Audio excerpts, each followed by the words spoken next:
Today we are starting integration continued. Integration by partial fraction. Integration if fx and phi x two variable in the form of irrational number, then we have to separate the rational number in the form of quadratic equation, and then after, if the degree of the fx is less than degree of phi x, then the rational number is called proper fraction. And next, if the degree of fx is equal to degree of greater than the degree of phi x, then it is called improper fraction. अब इन दोनों proper fraction को और improper fraction को हम लोग कैसे solve करते हैं, इसको सॉल्व करने के some rules are given here. Rules to resolve proper fraction into partial fraction. If to every linear factor x minus a is the denominator of the proper fraction, there correspond a partial fraction in the form of a upon x minus a. Next, to every linear factor x minus a occurring r times in the denominator, there correspond r partial fraction a upon x minus a2 upon x minus a whole square, and ar x minus a power r. If the quadratic factor ax square plus bx plus c in the denominator, there correspond to a partial fraction in the form of ax plus b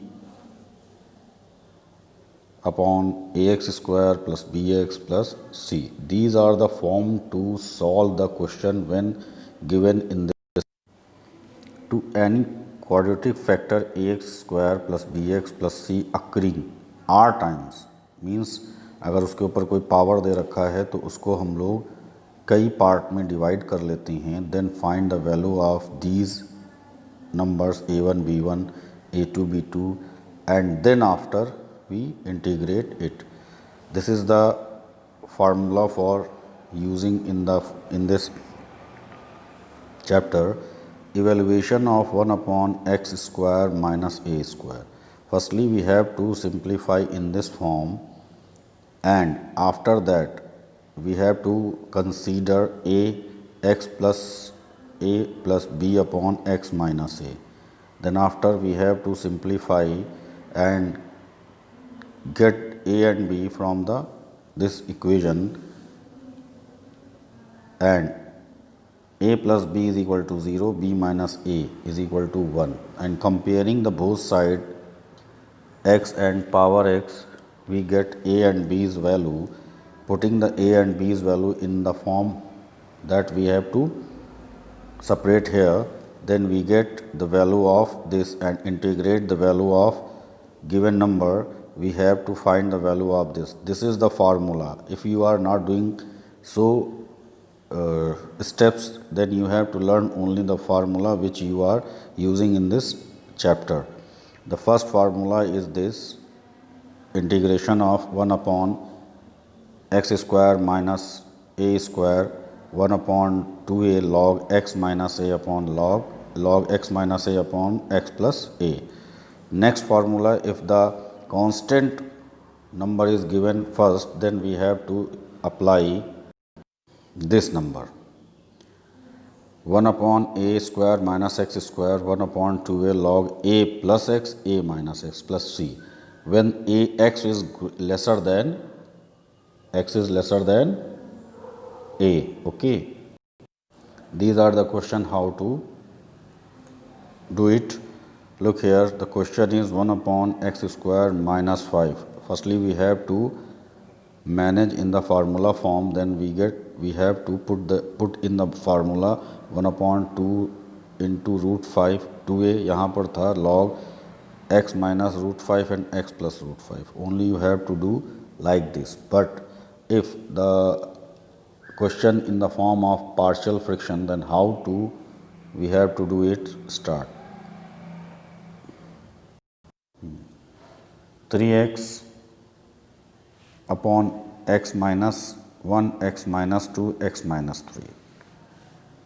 Firstly, we have to manage x minus 1, x minus 2, x minus 3 in this 3 unknown quantity: a upon x minus a, b upon x minus 2, c upon x minus 3. Then taking the LCM and do like this. Okay, the denominator is cancelled out on both sides, 3x is remaining here, and we have to manage. Firstly, we have to put 1, 2, 3, then we get a, b and c's value. These are the a and c and b's value, and then put a, b, c in the given form and integrate individually. We get, this is the answer. सभी को अलग अलग तरीके से हम लोग क्या कर लेंगे, इसको इंटीग्रेट कर लेंगे, और इंटीग्रेट करने का मेथड यानी कि सॉल्यूशंस जो पीछे दे रखे हैं उन्हीं मेथड के आधार पर हम लोग इसको सिंप्लीफाई करेंगे. अब इसके बाद दूसरा टाइप आता है integrals of type 1 upon a x square plus b x plus c. ठीक है, इसमें क्या करना होता है, इसमें सबसे इम्पॉर्टेंट चीज़ है ये पैटर्न आपको याद रखना पड़ेगा. इतना क्यों? क्योंकि इस पैटर्न से हम लोग होल स्क्वायर बनाएंगे, और होल स्क्वायर बनाने के बाद अगर इस तरीके का होल स्क्वायर बनता है यानी बीच में माइनस का साइन आता है तो लॉग का फार्मूला यूज़ किया जाएगा, और यहाँ पर अगर प्लस का साइन आता है तो tan का फार्मूला यूज़ किया जाएगा.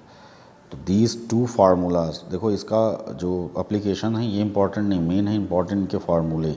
और ये जो लॉजिक इन्होंने बताई है यही याद रखना है तुमको, यही याद रखना है. जैसे x plus b upon 2a, minus का साइन ब्रैकेट में ये आ जाएगा, तो बीच में अगर माइनस है तो इस फॉर्म में देखो आ रहा है तो ये पूरी वैल्यू लिख दी जाएगी.